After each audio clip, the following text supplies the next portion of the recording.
നമസ്കാരം. അന്തരിച്ച കലാസംവിധായകൻ കെ ശേഖറിനെ അനുസ്മരിച്ച് പ്രശസ്ത തിരക്കഥാകൃത്തായ രഘുനാഥ് പാലേരി. മൈ ഡിയർ കുട്ടിച്ചാത്തൻ സിനിമയുടെ കലാസംവിധായകനായി ശേഖർ എങ്ങനെ മാറിയെന്നതിനെക്കുറിച്ച് അദ്ദേഹം തന്റെ കുറിപ്പിൽ പറയുന്നുണ്ട്. പതിറ്റാണ്ടുകളോളം നീണ്ട സൗഹൃദത്തിന്റെയും സിനിമാ അനുഭവങ്ങളുടെ ഓർമ്മകൾ പങ്കുവച്ചുകൊണ്ടാണ് അദ്ദേഹം തന്റെ കുറിപ്പ് പോസ്റ്റ് ചെയ്തിരിക്കുന്നത്. അദ്ദേഹത്തിന്റെ ഫേസ്ബുക്ക് കുറിപ്പ് ഇങ്ങനെ: കുട്ടിച്ചാത്തൻ സിനിമയുടെ ഏതാണ്ടൊരു പൂർണ്ണ കഥാരൂപം ഉണ്ടാക്കിയ ശേഷം തിരക്കഥ എഴുതാനായി എറണാകുളത്തെ കൽപ്പക ഹോട്ടലിൽ താമസിക്കെ ഒരു ദിവസം ജിജോ ഒരു അത്ഭുത മനുഷ്യനെ എനിക്ക് അരികിലേക്ക് കൂട്ടിക്കൊണ്ടുവന്നു. ചെങ്ങാത്ത ഗാംഭീര്യം കിരീടമാക്കിയ പുഞ്ചിരിയോടെ ഒരു ഇൻക്രെഡിബിൾ മനുഷ്യൻ. നാമം കെ ശേഖർ. കലാവിരുദിന്റെ മാന്ത്രിക സ്പർശമുള്ള വിരൽ തുമ്പുകൾ നീട്ടി സ്വീകരിക്കാൻ ഒരുങ്ങിയതും അതൊരു കെട്ടിപ്പിടുത്തമായി മാറി. കുറച്ചു സമയം കൊണ്ട് തന്നെ ആ മനസ്സെടുത്ത് ഊഞ്ഞാലിലിരുത്തി ചങ്ങാതിയാക്കി.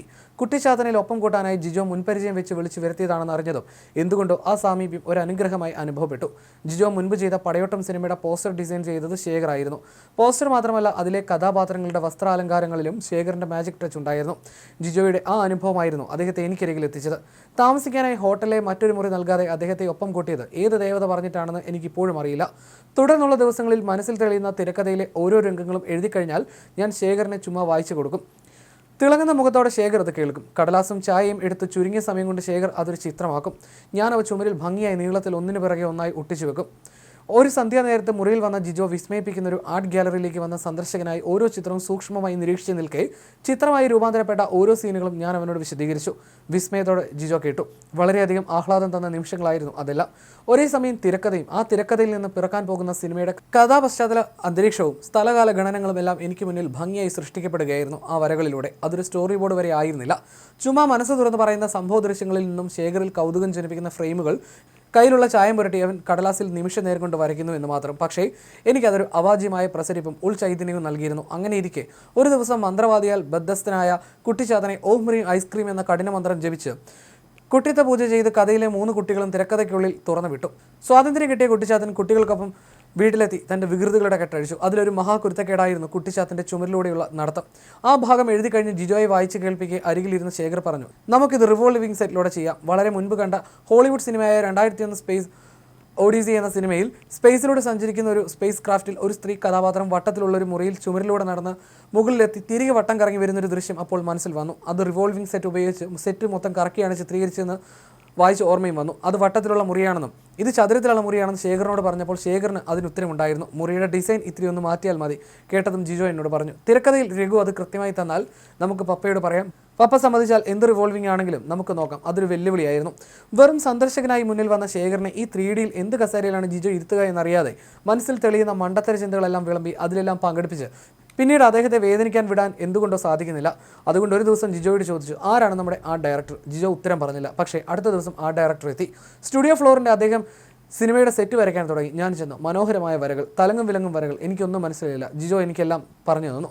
പക്ഷേ എനിക്കും സത്യം പറയേണ്ടി വന്നു. ഈ വരകളൊന്നും എൻ്റെ തിരക്കഥയിൽ ഇല്ലല്ലോ ജിജോ. ജിജോ അമ്പരുന്നു. വീണ്ടും എനിക്ക് പറയേണ്ടി വന്നു, ഈ വരകളൊക്കെ തിരക്കഥയിൽ വേണമെങ്കിൽ ഈ വരകൾക്ക് പറ്റിയൊരു കഥ ചിന്തിക്കണം. ഇതുവരെ എഴുതിയത് മാറ്റി എഴുതണം. അതെനിക്ക് സാധിക്കുമെന്ന് സംശയമാണ്. എന്തോ ചുറ്റും പെട്ടെന്നൊരു പ്രകാശം പരന്നതുപോലെ ജിജോ ഒന്ന് പുഞ്ചരിച്ചു. ഫ്ലോറിൽ സെറ്റ് വരയ്ക്കാൻ വന്ന ആർട്ട് ഡയറക്ടറെ ആദരവോടെ ഞങ്ങൾ യാത്രയാക്കി. അടുത്ത ദിവസം അദ്ദേഹം മറ്റൊരു സിനിമയുടെ വരകളിൽ വ്യാപൃതനായി. ജിജോയോട് എനിക്ക് പറയേണ്ടി വന്നു, കലാസംവിധാനം ശേഖർ ചെയ്യട്ടെ ജിജോ. സത്യത്തിൽ അവസാനത്തെ ഷോട്ട് ജിജോ എടുക്കും വരെ എന്തെല്ലാം മാറ്റങ്ങൾ തിരക്കഥയിൽ വരുമെന്ന് എനിക്ക് പോലും അറിയില്ല. ഒപ്പത്തിനൊപ്പം നിൽക്കാൻ ഒരു ശക്തി നമുക്കുണ്ടെങ്കിൽ ജിജോയ്ക്ക് ഈ 3D ഭംഗിയായി ഉണ്ടാക്കാൻ സാധിക്കില്ലേ? ജിജോ ശേഖറെ കുട്ടിച്ചാത്തൻ 3Dയുടെ ആർട്ട് ഡയറക്ടറായി പ്രഖ്യാപിച്ചു. അത് കേട്ട ശേഖറിൽ ഒരു അത്ഭുതവും ഞാൻ കണ്ടില്ല. അതെയോ എന്നൊരു അതിശയം പോലും പുറത്തു വന്നില്ല. അതുവരെ കേൾക്കാത്ത ഒരു ഇംഗ്ലീഷ് വാക്കിൽ നന്ദി പറഞ്ഞ് നമുക്ക് നോക്കാമെന്ന് മാത്രം ശേഖർ പറഞ്ഞു. തുടർന്നുള്ള ദിവസങ്ങളിൽ ഒരു ചിന്തയേ ഉണ്ടായിരുന്നുള്ളൂ, എങ്ങനെയെങ്കിലും തിരക്കഥ പൂർത്തിയാക്കണം. ആദ്യമായി കലാസംവിധാനം ചെയ്യാൻ പോകുന്ന ശേഖറിന് റിവോൾവിംഗ് സെറ്റ് ചെയ്യാൻ സാധിക്കണം. കടലാസിൽ കുട്ടിച്ചാത്തനെ ആവാഹിച്ച് ഞാൻ കാര്യം പറഞ്ഞു. എഴുതു ചാത്ത. ചാത്തൻ എന്നേക്കാൾ എത്രയോ ഭംഗിയായി എഴുതി. എഴുത്തിനിടയിൽ പാട്ടുപാടി. ആ പാട്ട് കേട്ട് ബിച്ചു തിരുമൽ അക്ഷരങ്ങൾ പെറുക്കി. ആലിപ്പഴം പെറുക്കാൻ പീലിക്കൂടെ നിവർത്തി. റിവോൾവിംഗ് സെറ്റ് ഇടാൻ ജിജോയുടെ പപ്പ സിഗ്നൽ തെളിച്ചു. കുട്ടിച്ചാത്തനും ചങ്ങാതിമാർക്കും ചുമരിലൂടെ നടന്നു കളിക്കാനുള്ള മുറിയുടെ സെറ്റ് ഇടാനുള്ള എഞ്ചിനീയർമാർ തയ്യാറാക്കിയ 4 ലക്ഷം രൂപയുടെ ഇരുമ്പ് ചട്ടക്കൂട് പതിയെ കറക്കി നിർത്തിയതും കൗണ്ടർ വെയിറ്റിംഗ് ബാലൻസ് കിട്ടാതെ വലിയ ഇരുമ്പ് പിവറ്റുകളിൽ അതിശീഘ്രം തിരികെ കറങ്ങി ഞാനിപ്പം ഉരുണ്ടു വീഴുമേ എന്ന് നിലവിളിച്ചപ്പോൾ ആ കറക്കം കണ്ടുകൊണ്ട് അജിഞ്ചലായി നിന്ന ജിജോയുടെ പപ്പ ശ്രീ അപ്പച്ചൻ്റെ മുഖം ഞാൻ ഈ ജന്മം മറക്കൂല. അടുത്ത ജന്മത്തിലും ഓർക്കണമെന്ന് ആഗ്രഹമുണ്ടെങ്കിലും ഓർക്കുമോ എന്നറിയില്ല. കുട്ടിച്ചാത്തൻ പൂർത്തിയാകും വരെ കെ ശേഖർ ആയിരുന്നു ജിജോയുടെ കരുത്തിൻ്റെ പിവറ്റ്. അത് അവർക്കിടയിൽ ശക്തമായ ഒരു ആത്മബന്ധമായി മാറുന്നത് കണ്ടു നിൽക്കാനുള്ള ഭാഗ്യം എനിക്കുണ്ടായി. ശേഖർ ജിജോയ്ക്ക് ഒരു ചങ്ങാതിക്കപ്പുറം മറ്റെന്തോ ആയിരുന്നു. കുട്ടിച്ചാത്തിന് ശേഷം 1 മുതൽ 0 വരെയിലേക്ക് കടന്നപ്പോഴും ഫ്ലോറിൽ വരയ്ക്കാൻ ശേഖർ അല്ലാതെ മറ്റൊരു പ്രകാശം എൻ്റെ മനസ്സിൽ വന്നില്ല. 1 മുതൽ 0 വരെയിലെ കലാസംവിധാനത്തിൻ്റെ ശേഖറിന് കേരള സ്റ്റേറ്റ് അവനെ സിനിമയിലെ കലാസംവിധാന പുരസ്കാരം നൽകി ആദരിച്ചു. ഇത്രയും ഓർക്കാനും ഇതെല്ലാം അക്ഷരമാകാനുമുള്ള കാരണക്കാരനും ഇപ്പോൾ ശേഖറാണ്. ശേഖർ കഴിഞ്ഞ ദിവസം ഇവിടം വിട്ട് മറ്റേതോ പ്രപഞ്ച പ്രതലത്തിലേക്ക് വരയ്ക്കാൻ പോയി. പിറകെ ഞാനും പോകും. എത്തുന്നിടത്ത് അവൻ ഉണ്ടാകുമോ എന്തോ. ഉണ്ടായാലും ഇല്ലെങ്കിലും അവൻ കറക്കി വിടുന്ന കറങ്ങുന്ന പ്രതലങ്ങളിലെല്ലാം കയറി വേണം യാത്ര തുടരാനെന്ന് പറഞ്ഞാണ് അദ്ദേഹം തൻ്റെ കുറിപ്പ് അവസാനിപ്പിക്കുന്നത്.